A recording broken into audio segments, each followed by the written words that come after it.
Assalamualaikum warahmatullahi wabarakatuh. Waalaikumsalam.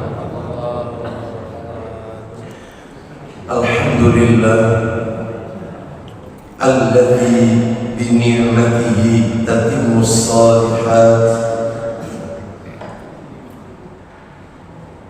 wa ashhadu an la ilaha illallah wahdahu la syarika lah wa ashhadu anna Muhammadan abduhu wa rasuluh.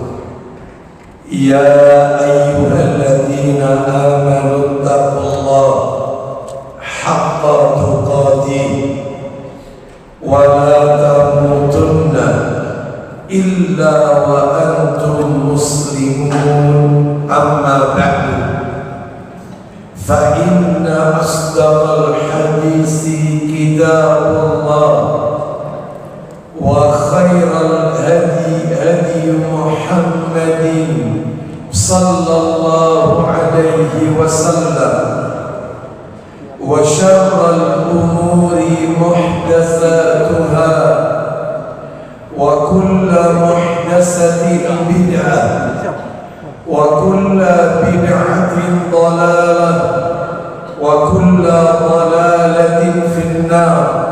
Ikhwan wa akhwati fillah, bapak-bapak, ibu-ibu, kaum muslimin dan muslimah, jamaah salat maghrib Masjid Darussalam yang semoga dimuliakan oleh Allah Subhanahu wa ta'ala.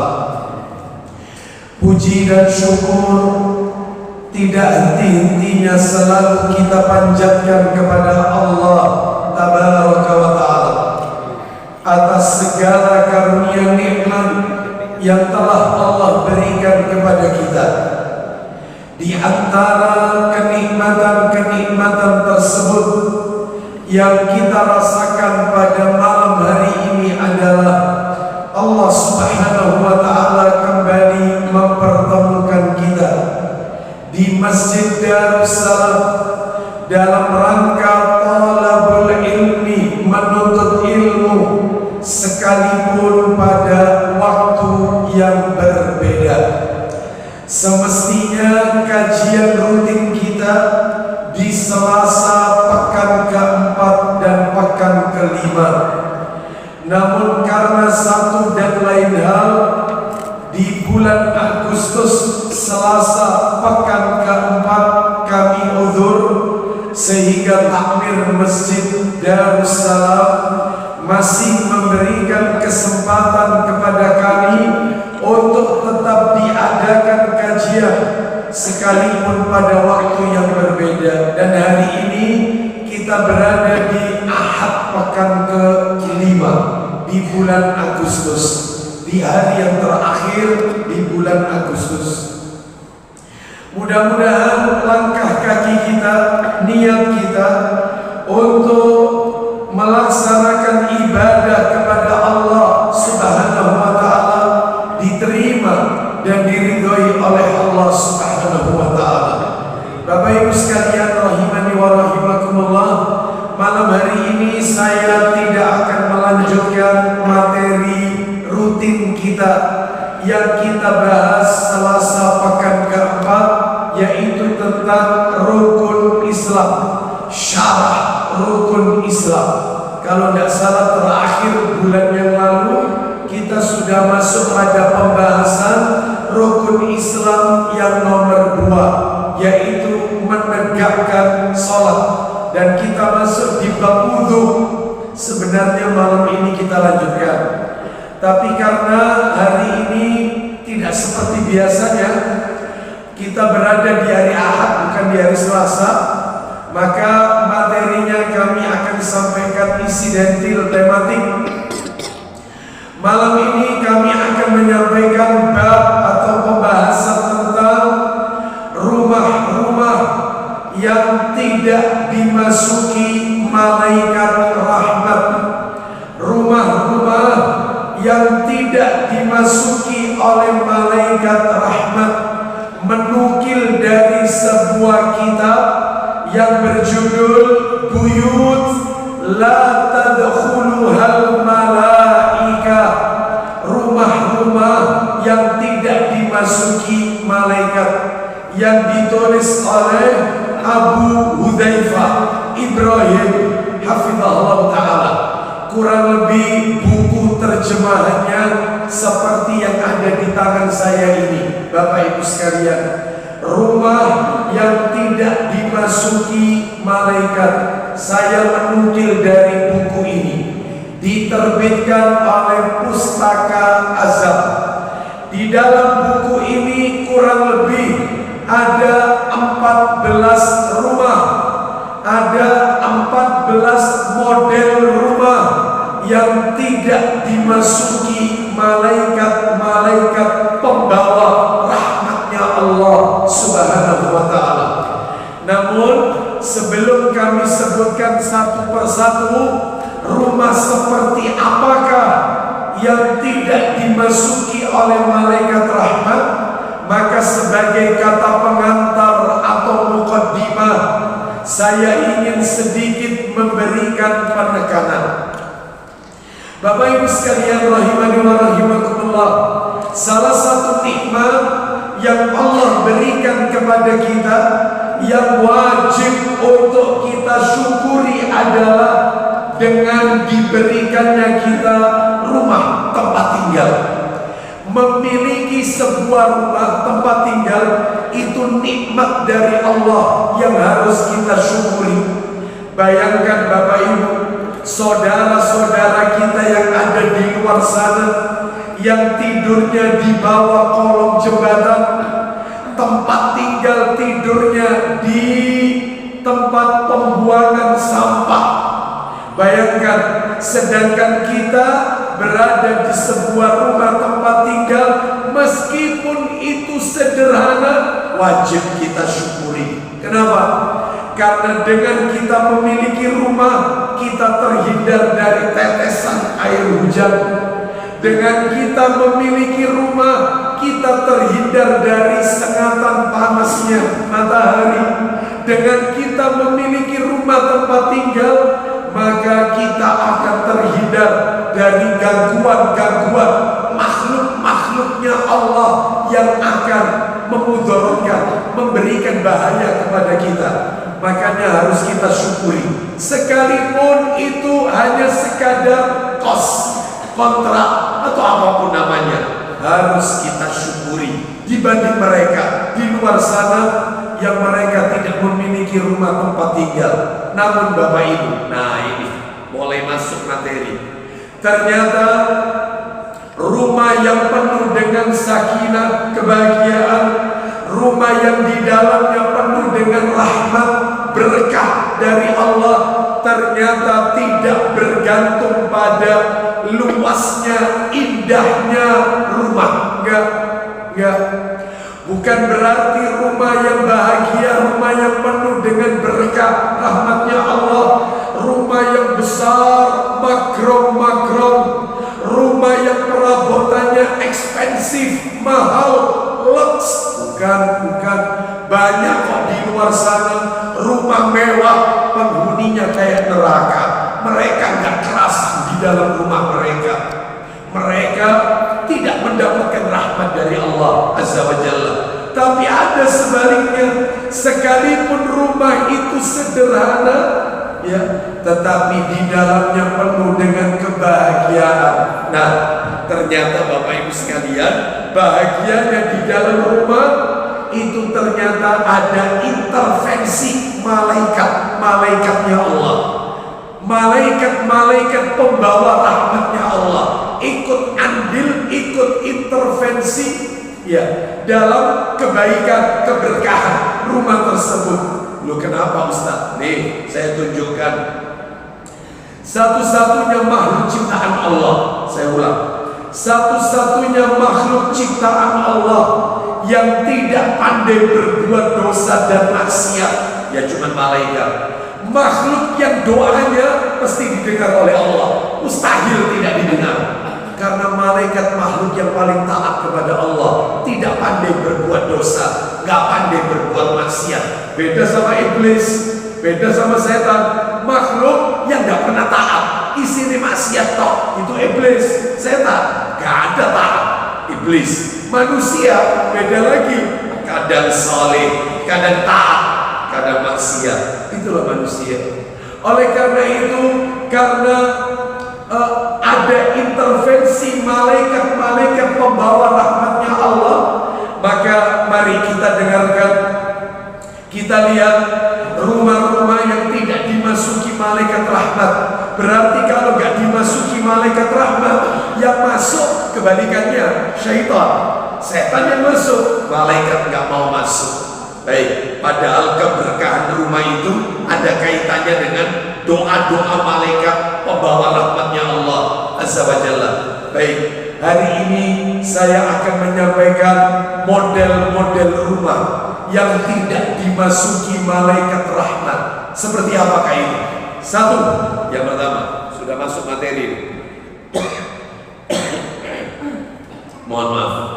Yang pertama adalah rumah yang tidak dimasuki malaikat adalah rumah yang penghuninya memutuskan silaturahim. Malaikat gak mau masuk. Rumah yang di dalamnya penghuninya memutus hubungan kekerabatan, kekeluargaan. Rumah yang penghuninya kepaten obor, gak mau kenal sama famili, buta nasab, gak peduli sama keluarga. Jangan harap mendapatkan berkah rahmat dari Allah Azza wa Jalla. Kalau ada yang mengatakan ini, sebelum tak tunjukkan dalilnya, kalau ada yang mengatakan ada Ustaz, ada orang itu ya dia memutus kekerabatan, silaturahim, dia gak kenal dulur, ya, memutus hubungan kekerabatan, tapi usahanya lancar, ya, pekerjaannya baik-baik saja, ya, terus kemudian kehidupan duniawinya fine-fine saja, tambah suki. Gimana itu Ustaz? Maka saya katakan inilah yang namanya istidraj. Apa itu istidraj? Istidraj itu adalah jebakan berupa limpahan rezeki untuk mengadab dia nanti di hari kiamat.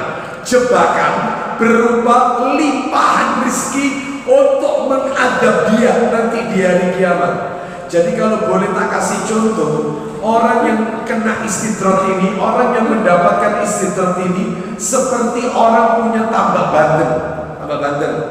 Lihat orang punya tambak bandeng. Itu ketika bandeng itu masih kecil, nener ya namanya, ya nener. Itu kan sampai sama petani tambaknya kan terus dikasih makan. Pagi dikasih makan, siang dikasih makan, sore dikasih makan, ya pokoknya digemukkan. Apa yang terjadi?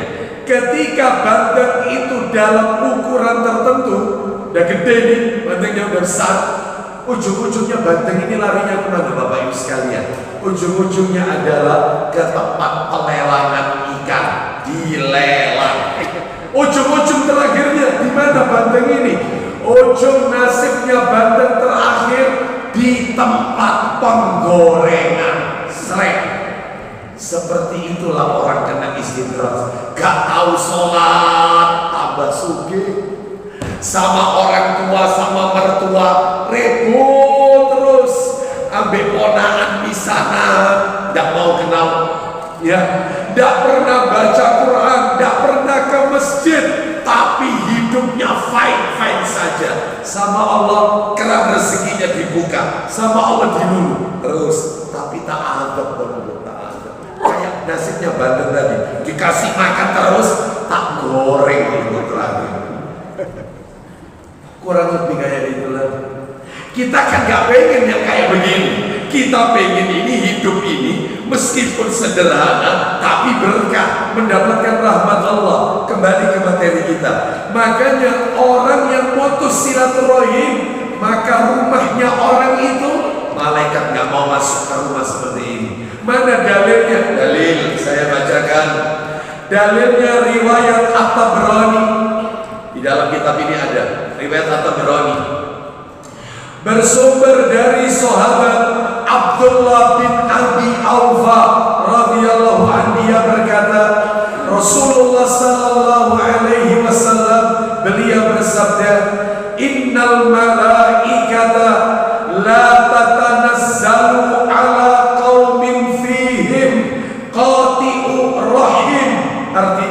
sesungguhnya para malaikat tidak akan turun kepada segolongan orang yang di tengah mereka ada yang memutuskan hubungan kekeluargaan. Malaikat gak mau turun kepada sebuah rumah, sebuah golongan yang di situ terdapat orang yang memutus kekerabatan. Ada yang tanya kepada saya, Ustaz, kenapa sih Ustaz gara-garanya? Sebabnya apa? Orang itu kok memutuskan hubungan kekerabatan itu sebabnya apa? Oh, banyak Bapak Ibu sebabnya. Ya, sebabnya banyak. Yang masuk rating teratas itu lima hal. Gara-gara 5 ini putus kekerabatan. Apa itu? 5 penyebab paling banyak rating teratas. Yang pertama, masalah warisan. Nah, itu nomor 1 itu, waris. Biasanya waris yang dibagi tidak adil. Penyebab pertama ini. Yang kedua, masalahnya adalah pernikahan yang masih ada hubungan keluarga, antar misanan dinikahkan. Lo memangnya tidak boleh, tahu Ustaz? Boleh, pemisanan, bukan mahram.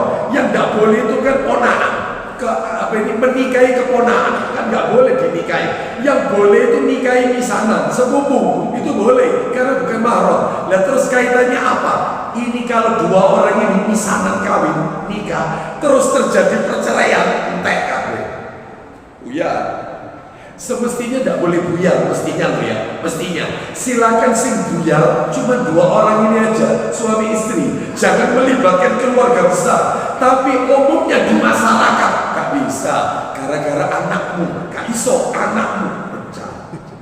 Yang awalnya keluarga deketin, ya, itu resikonya tinggi. Menikahkan yang masih ada hubungan. Kan ada orang itu wis dirabekno ambek dulur dhewe wae, gak usah ngelibatno orang di luar saudara, biar tambah banyak keluarga kita. Gak masalah, boleh. Cuman itu kalau nanti terjadi talak, perceraian, ya kita kan gak kepingin. Tapi kan kita gak tahu takdirnya Allah. Terjadi cerai, selesai. Biasanya rata-rata itu nomor 2. Yang nomor 3, penyebab retaknya silaturahim, ya, berantakan. Yang ketiga adalah karena lisan yang tidak dijaga. Tidak pandai menjaga lisannya nggak dijaga. Ya. Kadang ada keluarga itu yang baperan itu ada baperan, ada. Bahkan ada keluarga itu yang kalau datang ke rumah kita nggak senang didatangi, didayoi itu nggak senang. Padahal family, kenapa? Lisannya suka ngeritik. Misal dia datang ke rumah kita, misalnya entah paman, entah tante, atau siapapun, pokoknya keluarga datang ke rumah kita, lihat anak-anak kita, apa katanya? Anakmu kok guru-guru? Kapan kayak mana? Ya, maksudnya baik maksudnya. Ya, tapi kita kadang-kadang gak usah datang lagi, mendingan wong liya daripada dulur dhewe. Nah, ya kan? Ini lisannya nggak dijaga. Saya pernah mendamaikan 2 keluarga besar. Saya diminta 2 keluarga besar tidak saling bertegur sapa. Anda tahu, bukan seminggu, sepekan, 2 pekan, 3 kali Idul Fitri tidak mau tegur sapa. Saya tanya, masalahnya apa? Warisan tak? Bukan Pak Ustaz. Keluarga ini Ustaz, alhamdulillah tiap tahun kalau Idul Adha itu mereka pada urunan beli seekor sapi. Kadang-kadang keluarga ini sampai 3 ekor, 4 ekor sapi Ustaz. Ini kaya-kaya Ustaz, kaya-kaya. Nah terus masalahnya apa? Lah kejadiannya 3 tahun yang lalu Pak Ustaz. Karena ini kan kurban keluarga besar. Terutama ketika pendistribusian daging sapi. Lah rupanya ada salah satu ekor sapi hatinya itu rusak. Terus kemudian ini yang bagian penimbangan itu mengatakan, ini loh hatinya sapi rusak ya, jangan diberikan ke fakir miskin, kasihan, dibuang saja, wis rusak. Yang satu nyeletuk Ustaz, maksudnya itu guyon maksudnya. Lah ini nggak terima Ustaz, apa guyonnya? Yang satu nyeletuk, mending hatinya sapi sing rusak daripada hatimu. Maksudnya guyon, menghangatkan suasana, benda serius gitu loh. Ya, Katanya ini loh, ambil hatiku lo kok kayak ada aku rupanya. Itu tukaran. Berarti kesimpulannya Lisa. Gara-gara Lisa. Guyon saguyon dijaga. Sebab ada keluarga itu yang baperan, suka bawa perasaan. Ada, hati-hati. Ya, seperti itu. Terus misalnya lagi ada keluarga datang. Setiap kali datang mesti nyadar, itu mesti lihat korden kita. Kordenmu itu dua kali Idul Fitri gak ganti-ganti. Kok gak duit korden? Ada loh keluarga yang resek ini. Ada, keselip ya. Keluarga yang utangan gak pernah bayar. Tiap kali utang mesti gak bayar. Ada yang kayak gini, sabar, jangan diputus. Ya, baik itu nomor 3. Ya, itu nomor 3 lisan. Yang nomor 4 penyebab putusnya silaturahim yang sering terjadi di masyarakat kita. Apa itu yang keempat? Yang keempat adalah karena hasad, iri saduluran. Pak Bu, mohon maaf, pernah dengar ceritanya Nabi Adam alaihissalam? Bukankah putranya Nabi Adam yang konon katanya namanya Qabil, padahal tidak ada penamaan Qabil ini. Itu penamaan Israiliyat. Ini untuk memudahkan saja. Yang konon katanya namanya Qabil, itu kan dia tega membunuh dulur kandung. Namanya Habil katanya. Kenapa? Karena persembahan dia, Qabil, tidak diterima oleh Allah, sedangkan persembahan saudaranya Habil diterima. Iri, dengki dilenyapkan saudaranya. Iri, hasad, hati-hati, penyakit kronis ini. Nabi Yusuf alaihissalam. Bapak Ibu tahu kisahnya Nabi Yusuf? Nabi Yusuf dimasukkan sumur sama dulur kandung. Bayangkan, kenapa? Karena saudara kandungnya merasa ayahnya lebih mencintai Yusuf daripada mereka. Bukan hanya dimasukkan sumur, dulur kandung dijual, didol, dulur dijadikan budak, didol, habis dijual, dibeli lagi sama orang, dijual lagi. Lah yang namanya budak, ya disiksa, tidak digaji. Beda sama pembantu loh ya. Pembantu itu digaji. Kalau budak itu enggak, disiksa tapi tidak digaji, disuruh kerja, enggak digaji. Itu budak. Sampai masuk penjara. Bayangkan, dipenjarakan. Kurang apa sudah? Siksaannya. Gara-gara iri. Iri saduluran. Oh, penyakit ini. Itu nomor 4 ini. Penyebab ini. Yang nomor 5 penyebab retaknya silaturahim.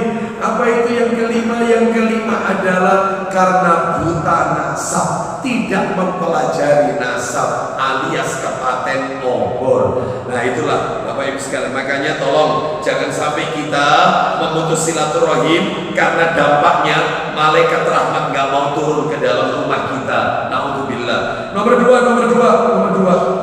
Rumah yang bagaimana yang tidak dimasuki malaikat. Yang kedua adalah rumah orang yang makan harta anak yatim. Makan harta anak yatim. Anak yatim cuma sekadar dijadikan adres alamat, tapi hartanya dimakan pengurus. Yang kayak gini Pak, banyak.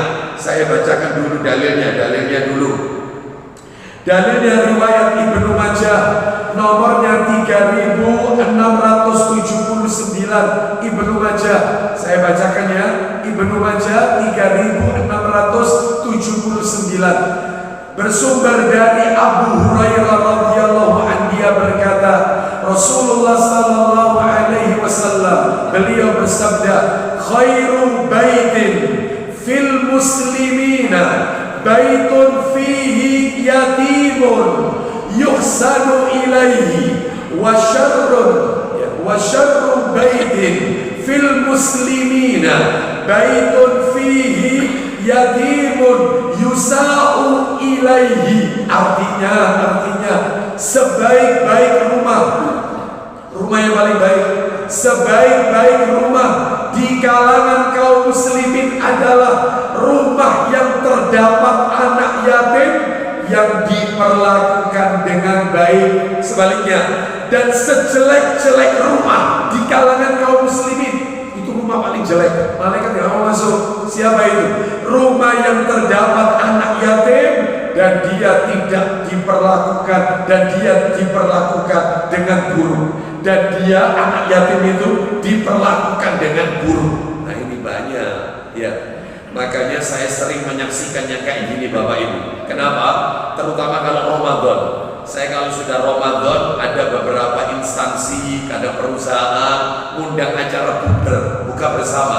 Kalau sudah diundang bukber itu saya paling sedih sudah gak tega saya.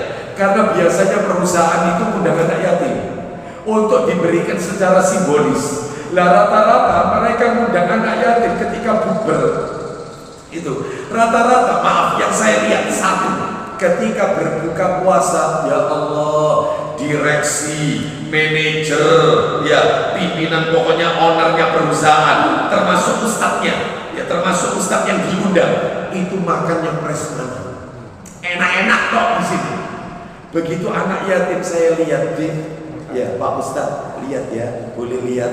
Itu cuma apa? Satu kotak styrofoam itu, isinya ayam siji, sama nasi, sama timun ayam geprek, sama sambalnya. Allahu Akbar. Pengurusnya enak-enak, resmanan. Anak yatim dibuat kayak begini. Alhamdulillah, jangan. Saya pernah menjumpai salah satu panti asuhan, saya sebut, langsung tak tegur. Yang datang ibu pantinya, yang ngiringi anak ini naik demo, ibu pantinya yang ngiringi. Saya lihat mestinya anak-anak ini bukan yatim ini, bukan, karena sudah kayak besar-besar. Yatim itu Pak, disebut yatim syaratnya dua. Yang pertama belum balik, yang kedua yang meninggal bapaknya. Jadi kalau yang meninggal ibunya, bapaknya masih hidup, itu bukan yatim. Dan Islam tidak mengenal istilah piatu. Nggak ada piatu yatim, ya yatim nggak pakai piatu. Piatu itu kata majemuk bertingkat. Seperti Anda kalau mengucapkan sayur, pulang, mondar, yatim, loh keren. Itu kata majemuk. Ya, gak ada istilah piatu. Yatim itu cuma bapaknya yang meninggal. Jadi kalau ibunya berarti anak itu bukan yatim. Saya bilang sama anak-anak ini, saya datangi, Mas, tanya ya, kalau sudah agak gede ya, saya panggil Mas, saya tanya, panjenengan ini usia berapa? 15 tahun, berarti SMP kelas 3 ya? Iya, SMP kelas 3. Oh iya. Anu Mas, yang meninggal ayahnya? Enggak, ayah saya masih hidup. Loh, urip sih ya. Berarti yang meninggal ibunya, barangkali ibunya. Ibu juga masih ada. Loh, lah terus kemudian, lah kok Anda kok memenuhi undangan untuk menerima amplop dari perusahaan ini? Saya diminta oleh ibu pantinya untuk ikut nanti nerima, terus kita berikan kepada ibu panti. Dalam hati, oh bon-bonan berarti. Oh, jadi ada istilah apa kalau pemain sepak bola itu datangnya dari luar itu apa namanya? Naturalisasi. Nah, itu bon-bonan. Ya, istilah kerennya naturalisasi, bon-bonan. Oh ya, saya langsung datangi, Ustazah, maaf ya, ini tadi saya tanya sama anak didik panjenengan, lah kok orang tuanya masih hidup Ustazah? Boten kok Pak Ustaz, boten kok meninggal. Ini loh Ustaz, ini loh, ayahnya hidup, ibunya hidup. Ya, kan tidak layak, apalagi dia sudah balik. Kami sama mungkin, tidak bisa ngomong, nggak bisa ngomong, nggak jawab pertanyaan saya, nggak jawab. Ya sudah Ustazah, lain kali jangan diulang Ustazah, tidak boleh Ustazah. Nah itu yang jujur Ustazah. Yang penting sudah tak sampaikan. Perkara dia tetap prakteknya kayak gitu, urusannya dia sama Allah. Yang kayak gini banyak di lapangan saya temukan banyak. Hati-hati. Kalau tidak bisa jatuhnya anak yatim, jangan jatuhnya. Sebab kalau zalim, malaikat rahmat tidak mau masuk ke rumah kita. Ama masuk. Terus kemudian nomor 3, rumah yang penghuninya ada anjing, ya, atau bahkan memelihara anjing. Tidak boleh, tidak boleh. Rumah yang penghuninya ada anjingnya atau memelihara anjing. Alhamdulillah Ustaz, rumah saya tidak memelihara anjing Ustaz. Saya muslim Ustaz. Ya, saya tahu anjing itu najis. Memang betul, Anda tidak memelihara anjing. Tapi maaf, tetangga panjenengan punya anjing. Itu kalau dia mangkal, apa mangkal ini? Duduk, itu di halaman rumah Anda. Usir, malaikat tak mau masuk. seperti itu jangan dibiarkan. Wis jangan seperti gak berbohongan. Lu jangan. Dia duduk di halaman kita. Usir. Malaikat rahmat gak mau masuk. Itu. Memang betul kita gak pelihara anjing. Maka repotnya kalau tinggal di perumahan terus banyak anjingnya itu ya kayak gitu. Tapi di sini gak ada kan? Suara bodoh. Ada. Aman. Di sini mayoritas Muslim. Ya. Baik, kita lanjutkan di sini. Ustaz pelihara ayam semuanya. Masya Allah. Pelihara perlu. Ya. Lo bagus pelihara ayam karena ayam jantan berkokok itu dia melihat malaikat rahmat. Makanya berdoalah kepada Allah. Kalau ayam jantan berkokok, doa mustajab. Itu. Baik, ayam betulan ya, tapi ayam betulan bukan ada dari HP, bukan. Ayam betulan. Nomor 3, mana dalilnya? Mana nomor 4 maksud saya? Nomor 4 mana dalil nanti jadi 1 sama nomor 4. Jadi saya ulang nomor 3, rumah yang penghuninya ada anjingnya atau memelihara anjing. Yang nomor 4, rumah yang di dalamnya ada gambar-gambar makhluk bernyawa, entah itu foto digital atau lukisan tangan. Nggak boleh. Makhluk bernyawa nggak boleh. Malaikat rahmat nggak mau masuk. Mana dalilnya? Riwayatnya riwayat Ibnu Majah, nomornya 3649. Saya baca dari Abu Talha radhiyallahu anhu. Nabi sallallahu alaihi wasallam bersabda, "La tadkhulul malaikatu baitan fihi kalbun wala surah." Artinya, malaikat tidak akan masuk ke dalam rumah yang di dalamnya terdapat anjing dan gambar. Gambar di sini maksudnya gambar makhluk bernyawa, Bapak-Ibu sekalian. Ya, gambar makhluk bernyawa seperti manusia, hewan itu nggak boleh. Nah kalau tumbuhan itu makhluk hidup, tapi kalau tumbuhan boleh. Kenapa? Karena tumbuhan tidak ditiupkan ruh. Yang ditiupkan ruh itu manusia dan hewan punya ruh. Kalau tumbuhan tidak punya ruh, maka nggak apa-apa gambar bunga, pemandangan, nggak apa-apa. Ya, termasuk foto digital, foto pernikahan. Lihat rumahnya orang Islam, rumahnya kaum muslimin.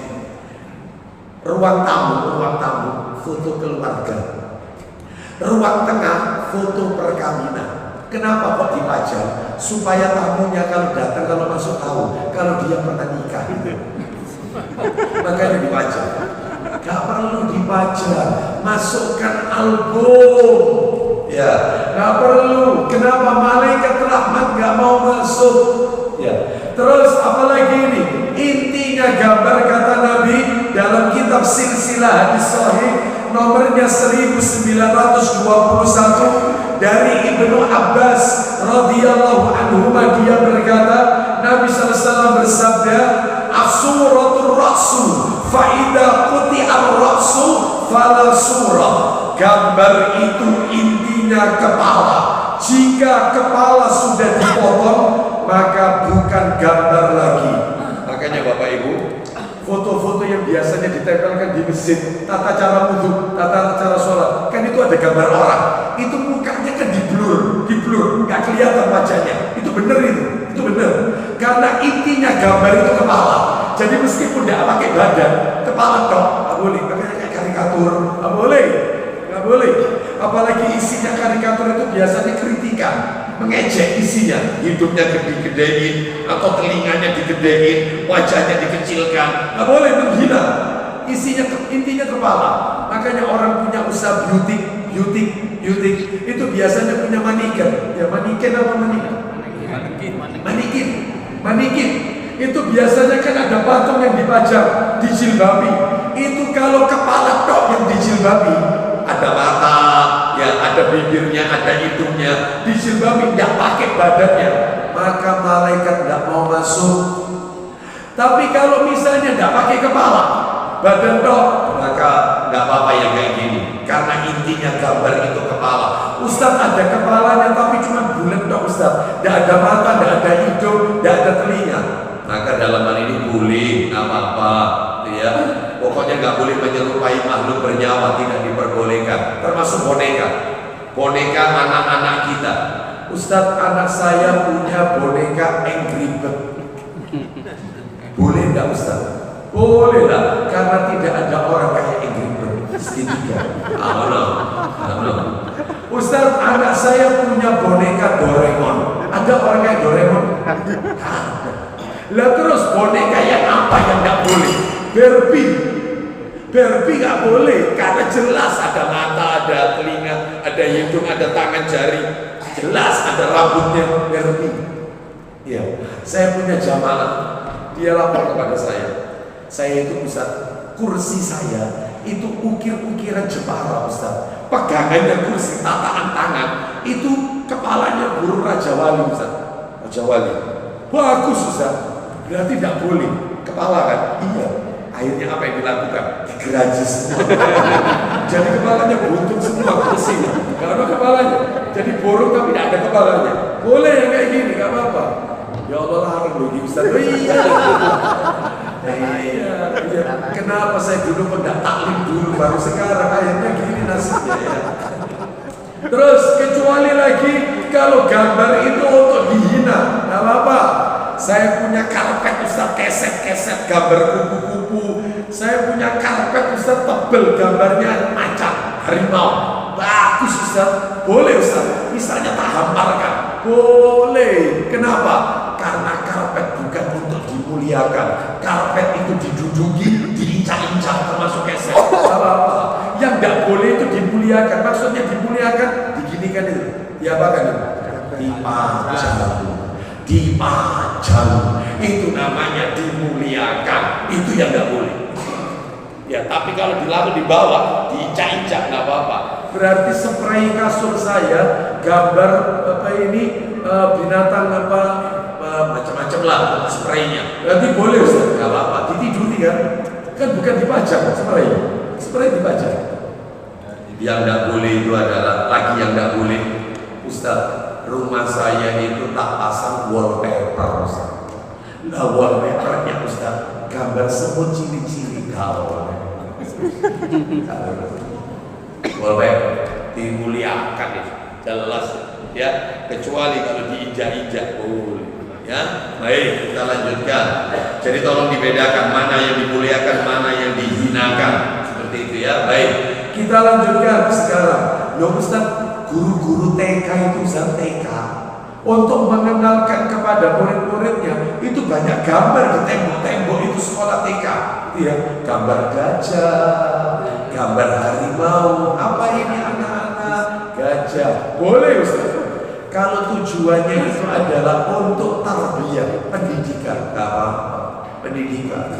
Tapi kalau bukan untuk tarbiyah maka tidak diperbolehkan. Saya lanjutkan dikit, nomor 5. Setelah itu dikumandangkan adzan. Nomor 5. Rumah-rumah yang tidak boleh dimasuki malaikat. Jadi rumah-rumah yang tidak dimasuki malaikat rahmat, tidak dimasuki malaikat rahmat. Nomor 5 adalah rumah yang penghuninya terdapat bunyi-bunyian seperti suara lonceng gereja. Tak boleh. Jadi di dalam rumah itu ada suara kayak lonceng gereja. Teng, teng, teng. Apa itu? Jam itu. Jam besar itu. Mahal itu.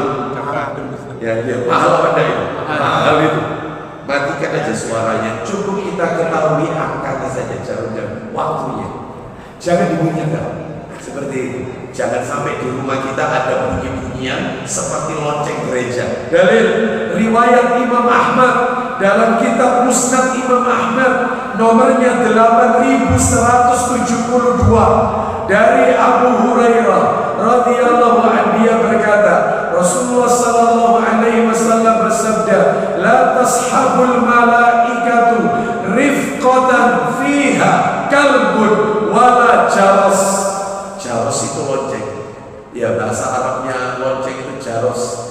Malaikat tidak mau masuk, malaikat tidak mau menemui orang-orang yang di dalam rumah mereka ada anjing dan lonceng. Anjing disebut lagi, makanya nggak boleh melihara anjing. Ya, terus ada lonceng. Karena orang memelihara anjing itu Pak, satu hari pahalanya dikurangi 1 kirot. Sahabat bertanya kepada Nabi, 1 kirot itu seberapa Wahai Rasulullah? 1 Jabal Uhud, 1 gunung Uhud itu 1 kirot. Jadi tiap hari pahalanya dihapus 1 kirot. Orang punya anjing, apalagi najis, malaikat nggak mau masuk. Ya. boleh memelihara anjing kalau tujuannya 4. Boleh memelihara anjing tujuannya 4. 1. Menjaga peternakan. 2. Menjaga pertanian. 3. Untuk berburu. 4. Untuk mengungkap kejahatan. Dengan syarat tidak boleh tinggal di rumah kita. Kandangnya nggak boleh di rumah kita, jauh. Itu pun ketika berinteraksi pakai sarung tangan supaya tidak kena najisnya. Untuk berburu atau mengungkap kejahatan, narkoba, karena dia pintar, bisa mengendus-endus, ya, penciumannya kuat, ya, seperti itu. Boleh. Tapi itu tidak boleh tinggal di rumah kita, anjing itu. Kandangnya jauh, di tempat tersendiri.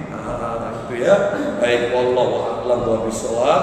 Kita dengarkan dulu kumandang adzan, setelah itu kita lanjutkan sedikit yang masih tersisa. Ya, wassallallahu ala nabiyyina wa ala alihi wasallam. Silakan. Alhamdulillah wassalatu wassalamu ala Rasulillah. Amma ba'd. Kita lanjutkan Bapak Ibu sekalian dengan alokasi waktu yang masih tersisa sedikit. Yang nomor 6 sekarang. Rumah-rumah yang tidak dimasuki oleh para malaikat, malaikat membawa rahmatnya Allah Azza wa Jalla. Yang keenam adalah rumah yang di dalamnya ada ratapan tangis. Rumah yang di dalamnya ada ratapan tangis. Dalilnya di mana? Dalilnya hadis riwayat Imam Ahmad dalam kitab Musnad Imam Ahmad, nomornya 8391. 8391. Kita dengarkan dari Abu Hurairah radhiyallahu anhu. Dia berkata, Rasulullah sallallahu alaihi wasallam bersabda, "La tusalliyal malaikatu ala naihatin wala ala murinnatin." Artinya, Nabi SAW bersabda, malaikat tidak akan mendoakan orang yang meratapi mayit dan tidak juga orang yang merintih. Ini nggak boleh. Jadi sedih itu boleh. Apabila kita kehilangan orang yang kita cintai, sedih boleh. Ya, atau mungkin karena kita mendapatkan musibah dalam bentuk apapun, asalkan jangan sedih berkepanjangan, meratap, menangis histeris. Ini nggak boleh. Kenapa? Karena malaikat tidak mau masuk ke dalam rumah yang seperti ini. Dia sampai berteriak, dia memukul-mukul tubuhnya karena dia seperti menyesal, ya, atau kekecewaan ditinggal oleh orang yang dicintai dan seterusnya.